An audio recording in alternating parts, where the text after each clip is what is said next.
Good morning, students. Today we are going to discuss the first part of the third chapter from CBSE 10th Standard Literature textbook, First Flight. Indeed, this chapter is perhaps the reason behind the naming of this textbook.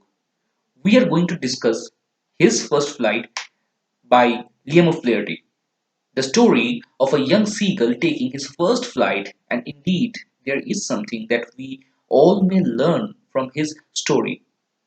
But before all that, let's start with a cursory glance at the author's biography.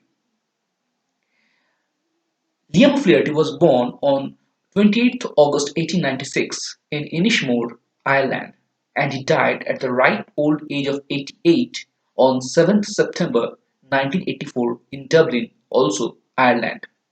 His notable works include The Informer, which has been translated onto the silver screen, and his autobiography, Shame the Devil. He was involved with the Irish literary Renaissance movement.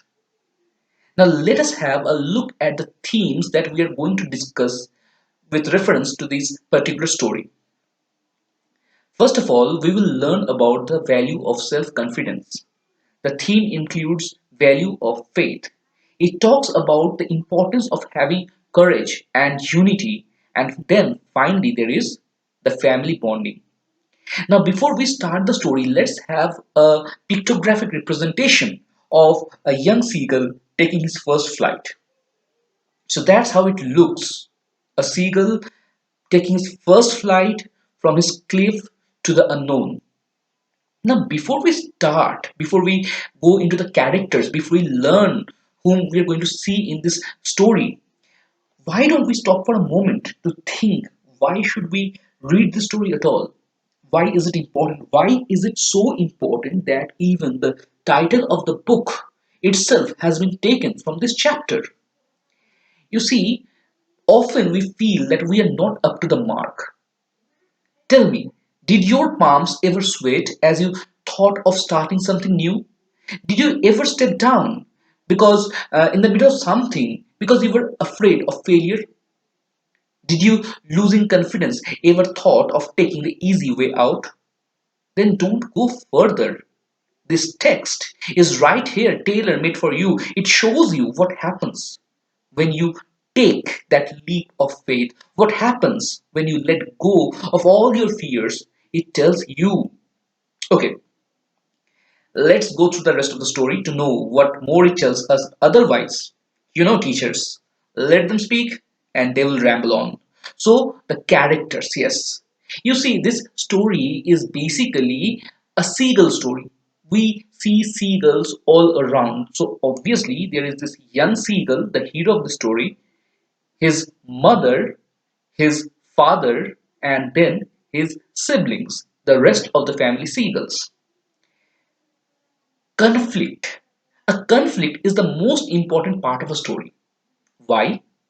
Because you see, in literature, conflict signifies the struggle between two opposing forces. Conflict is that element which makes a story really interesting. For example, think of the eternal conflict between Batman and Joker. Theirs, I'm telling you, theirs is the external embodiment of the eternal internal conflict between good and evil, order and chaos. I hope you remember the movie Dark Knight. Anyway, coming back to this particular story, in this story, the conflict is of internal nature. It is a conflict with one's own self, which is always afraid to start something new. Should we give in to this conflict and stay inside in the gentle illusion of safety and security, or should we step out, tearing the veil of that illusion, taking that risk, spreading our wings and achieve what is out there for us to achieve? Let's see. Now, first of all, let's go through the summary of the story because you see, we all have the text with us, so there is no point in going through line by line, word by word. We are here to learn the story and we will learn the story. So, first of all, there was fear. The young seagull was afraid. Why?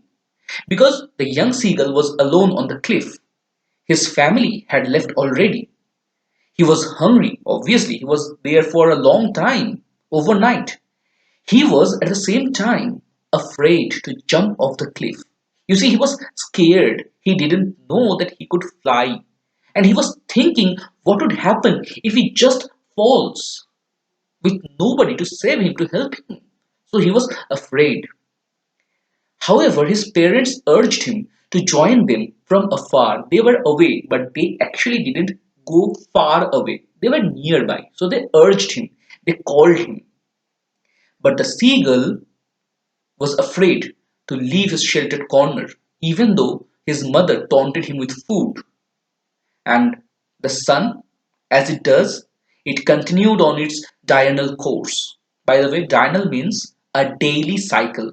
The sun from sunrise to sunset, it is a diurnal cycle. Anyway, moving on, the wind beneath the wings. So, what happened?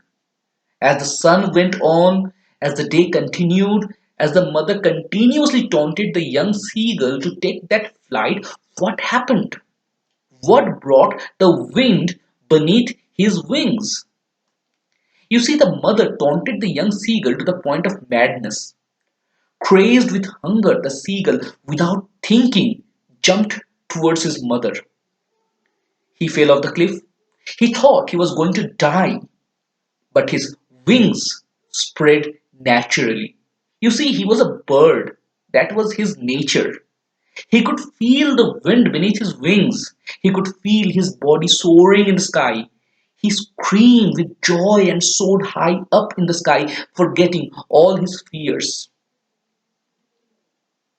See, the wind beneath my wings. It is actually a song. I love that song. The songwriters' names are just here. Just think of this bird, the majestic bird flying high up in the sky, just as it's supposed to do. But unless it had taken that leap, taken that jump, he would have never learned that he had it within himself, in his gene, what is needed for him to fly. Moving on, and then there were none. The seagull learned to fly. He flew over the sea. His first flight, however, made him soon tired. He dropped on the water and tried to find his foothold. But you see, obviously it is water, so his legs sank into the water. His fear returned for a moment and his belly touched the surface. But then he sank no more. He just floated on the waves, having some fish to satiate his hunger.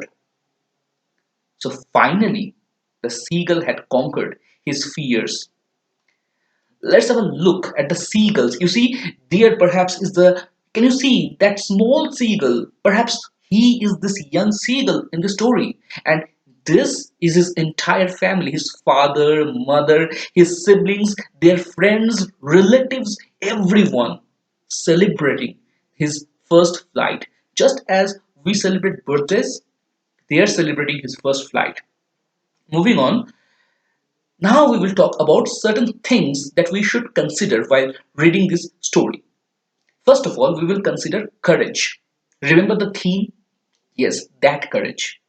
You see, as we live in society, in our community, surrounded by our own people, with so many people to advise us, suggest us our course of action, and from opinion regarding our own individual ideas. It is quite natural to get cocooned in the safety and security so much that we forget to step out of that shell. But we have to remember that unless we step out of that veiled life, we will never know what is there for us to achieve. We will never know the wonder that is life.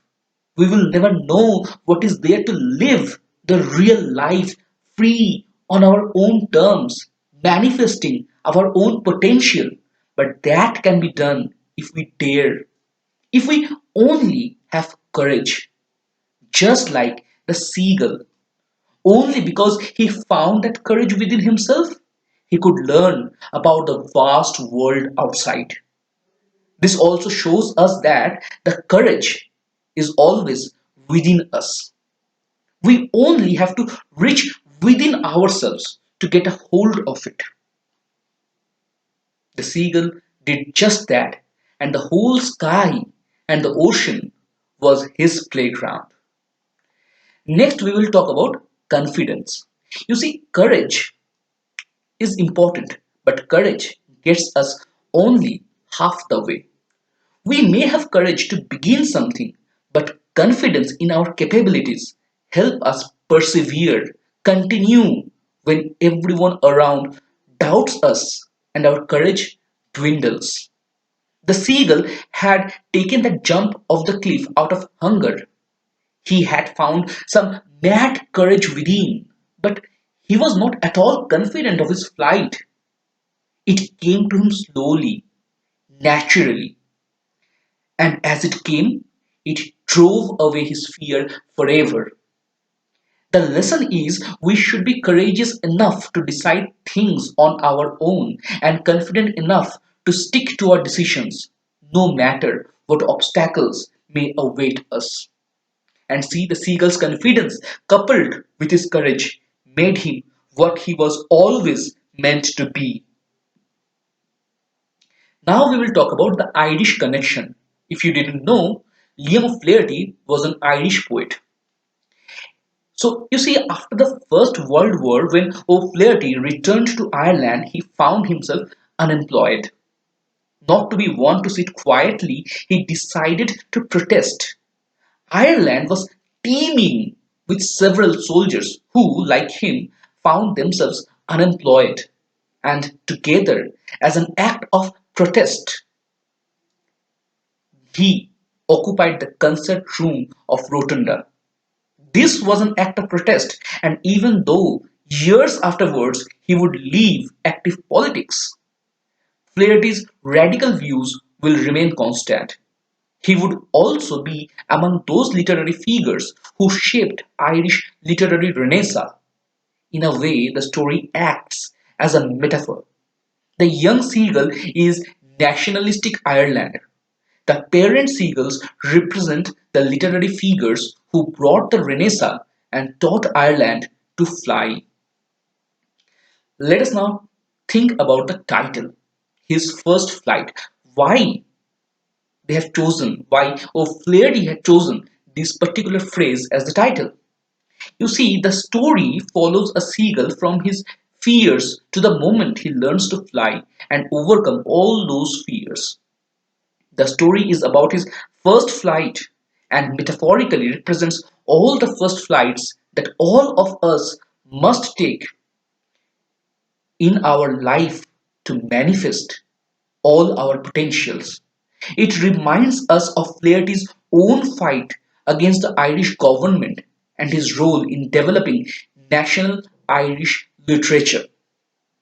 Since this story is dedicated to all those first times in our lives which shaped us, made us what we were meant to be, just as it made the seagull a free bird. As title, his first flight is the perfect choice. Now, let us move on to what did we learn. You see, we have covered this entire story. Summary we learned, we talked about the themes, we got some cool pictures, and we talked about certain themes, ideas that we must concern ourselves with. But at the end of the day, what actually do we learn? What actually we are taking home? First of all, we learned that courage and confidence can achieve the unimaginable. We also learned that family will always be our greatest support system. Just take a look at the young seagull's family, his mother, for example. To manifest our true potential, we only need to take that first leap. And yes, Batman read the story before he escaped Bane's prison by taking that final leap without the security of a rope. Well, not that in the story, but still, we can relate, right? Anyway, that's all for today. If you have any question, leave a comment. Thank you.